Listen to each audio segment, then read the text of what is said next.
Presentamos Contigo Noticias. Credibilidad con el mejor equipo de profesionales de la comunicación. Sí, totalmente. Yo desde hace varios meses vengo señalando que tristemente Ecuador se mexicanizó. Uh-huh. Algún rato incluso hasta una TikToker mexicana me hizo tendencia porque dijo, ahora va a decir que Perú se ecuatorianizó. Y yo creo que hay que hacer un análisis muy profundo. Y lo digo tristemente porque primero México es mi tierra y segundo Ecuador es mi segundo hogar, ¿no? Claro. Entonces lo digo con esa profunda tristeza, con ese corazón partido, porque claro, Ecuador, como tú bien sabes, hace muchos años siempre fue declarado una isla de paz, ¿no? Claro. Entonces, realmente Ecuador cambió. Y yo te lo digo, como tú señalabas, por el tema de México, de ver militares en las calles, o sea, ya ver un tema de estado de guerra es otra cosa, ¿no? Es otra cosa. Entonces, creo que cambió radicalmente el tema de Ecuador. Yo hace poco me enteré, yo no lo sabía, que claro, aquí no se produce el tema de la droga, pero sí, en cambio, se ha convertido en el primer exportador mundial. El puerto de salida. Algo terrible, ¿no? Algo terrible. Entonces, sí es algo muy complejo. Yo te lo cuento, yo como bien señalabas, y ahorita justo que estabas entrevistando a Javier, yo le conozco desde hace años. Claro, vi un saludo afectuoso de ustedes. Sí, yo trabajé muchos años con Avanza, sobre todo cuando en el 2014 ganó la mayor cantidad de alcaldías y prefecturas en el país.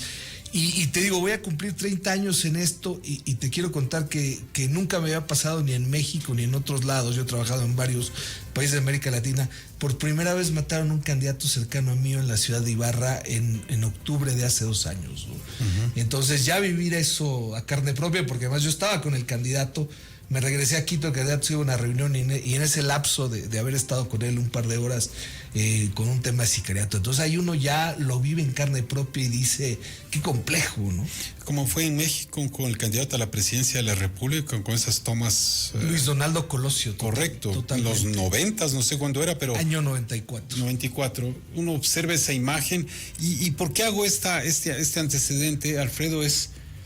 Uno se admira por lo que se va descubriendo del caso Metástasis, hasta dónde llega la influencia del narcotráfico.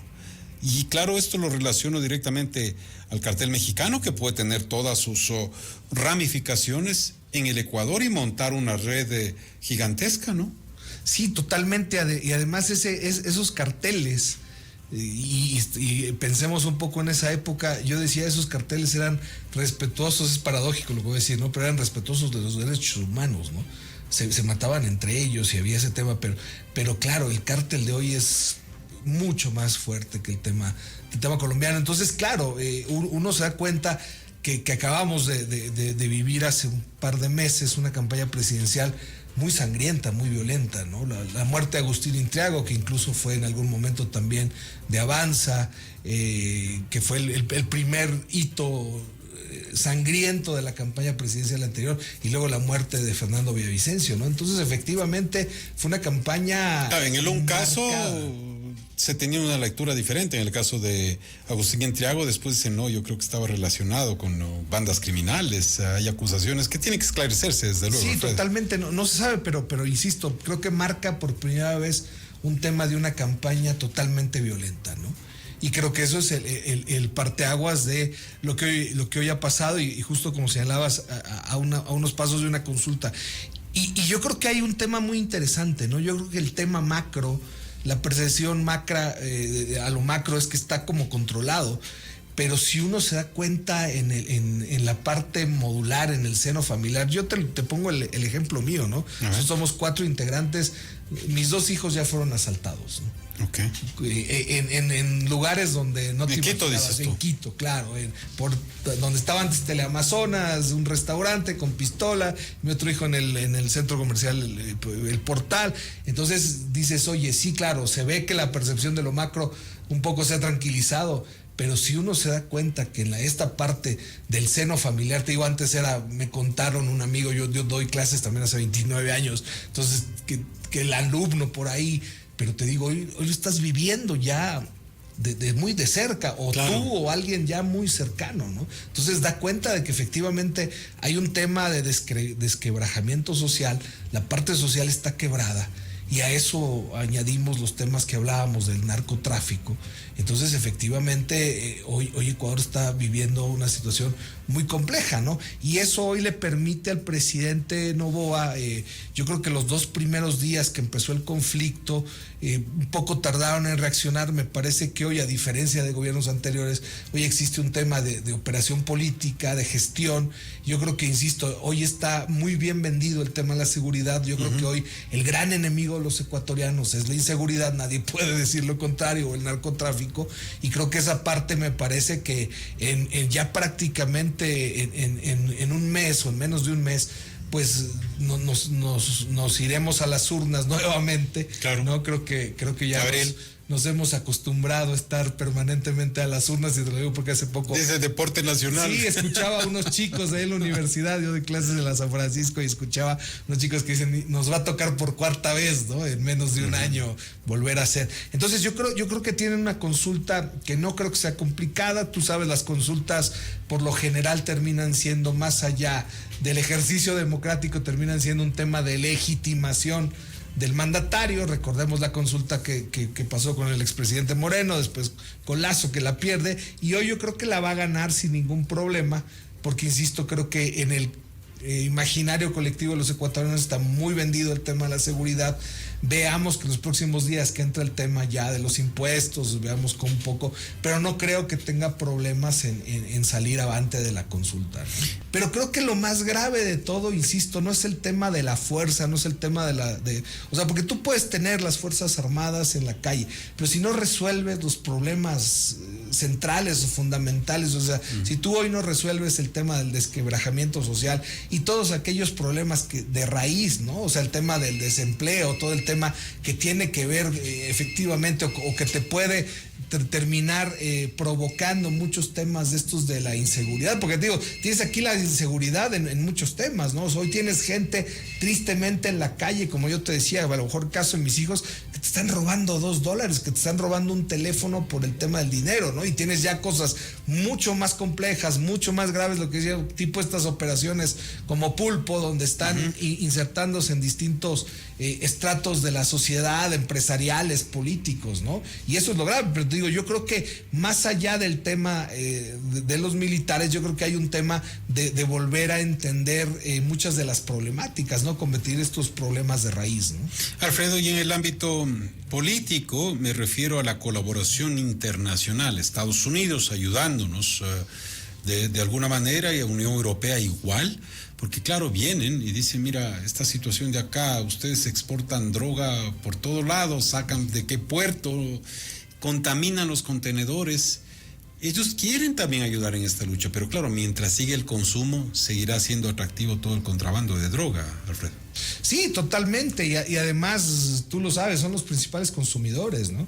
Por ejemplo, el tema del narco en México, el armamento que tiene hoy el narco en México es superior y le da 10 vueltas al ejército mexicano. Y ese armamento no se produce en México, no le venden en México. Ese armamento viene de los Estados Unidos. Entonces, hoy nuestras Fuerzas Armadas frente a los cárteles, pues están minimizadas, porque, insisto, tienen mejor armamento, tienen mejor inteligencia. O sea, lo que yo te decía hace rato, imagínate, si los Zetas que vienen del mismo ejército mexicano, ellos saben, ¿no? Ellos saben, claro, conocen de estrategia, de tácticas, de temas militares. Entonces, sí, es un tema muy complejo, insisto, no sé si efectivamente el tema de una consulta lo pueda resolver, porque te digo, me parece que hay muchos más problemas mucho más allá. Tenemos a los militares ya en las calles, ¿no? O sea, a pesar de que se va a consultar si quiere usted, y claro, el tener a los militares en las calles ya te genera un efecto psicológico, ¿no? Es muy diferente tener a un policía en la calle que tener a los militares. Claro, pero mira, acá pasaban, ¿no? Se criticaba, no, militarizado todo, en las calles no se ve bien, quizás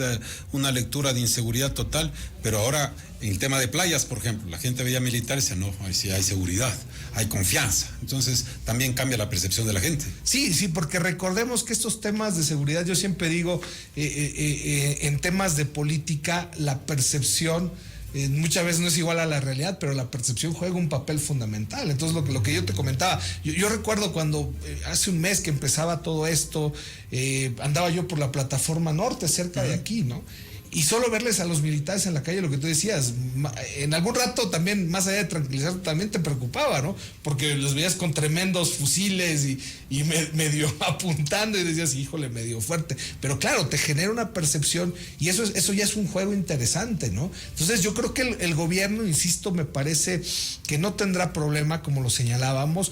Además, yo creo que yo también vengo señalando esto en otros medios, será para mí el primer ejercicio de campaña, porque ya estamos en año electoral. Estamos, claro, por Entonces, supuesto. para mí sería el primer ejercicio dentro de un cronograma de campaña, o sea, sería como el primer experimento, porque ya para junio que entrarán, que lógicamente, insisto, yo creo que es muy complejo que pierda la consulta y más o menos por junio entrará en vigencia todas aquellas reformas y todo lo que se apruebe en la consulta, en el referéndum, y yo creo que ahí es interesante ver que ya para junio, julio, empiezan las primarias de los partidos, ¿no? Entonces, efectivamente, insisto, la consulta será el primer ejercicio, pero ya se viene de cara a un proceso electoral que va a ser muy interesante, ¿no?